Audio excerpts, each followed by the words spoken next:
8:38 is the time right now. Prime Day is officially here, and analysts say this year's shopping event may say as much about Americans' wallets as it does about what's on sale. Some expect shoppers to load up on everyday necessities and skip some of those big ticket items as inflation continues to pinch household budgets. Let's bring in our chief business correspondent, professional shopper, Taylor Young.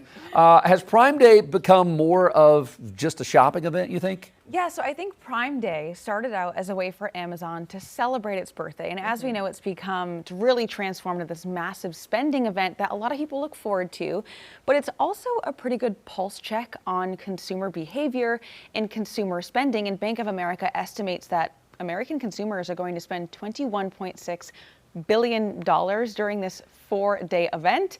But I think what's interesting is what shoppers will most likely be buying. So analysts say that consumers will be focusing more on necessities, things that they actually need, think household goods, pantry items, school items, rather than, as you mentioned, those big ticket TV items or gadgets or electronics. So it might not be as an exciting day when all of those packages show up, but productive. But you need it, right? Yep. So should we read this as consumers kind of being squeezed, or just they're just shopping differently? So I think potentially both is happening at the same time. So consumers have consistently shown they are still willing to spend. I mean, consumer spending is up, it's resilient, even considering the cost of living and inflation is higher.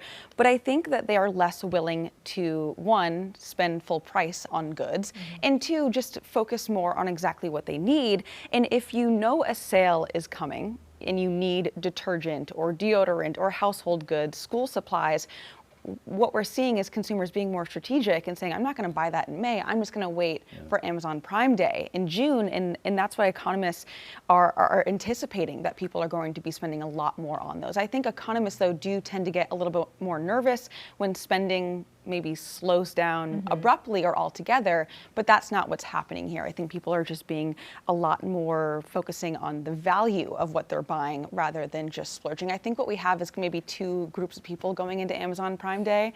I think I'm in one of those groups where you kind of just scroll and see, oh, where are the deals? Yeah. And then you have people who are a lot more Strategic right. about, okay, this is what I need in my house right now. Right. Let's see. And they are planning more, which is probably the smarter move.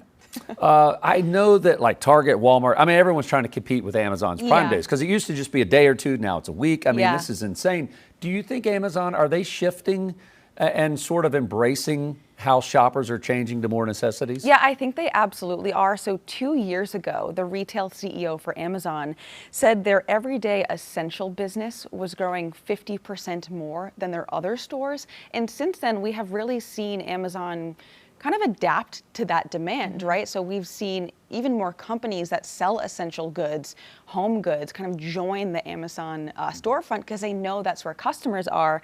And I think having said all of this, people are still going to be buying the gadgets and the TVs and the electronics, but I think it'll be interesting when we do finally get the numbers and the data to kind of see where Americans are during this Prime event. All I know is that I love deals on paper towels.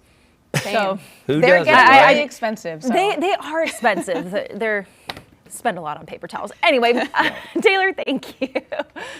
Queen City News Plus. Just search Queen City News on your smart TV's app store.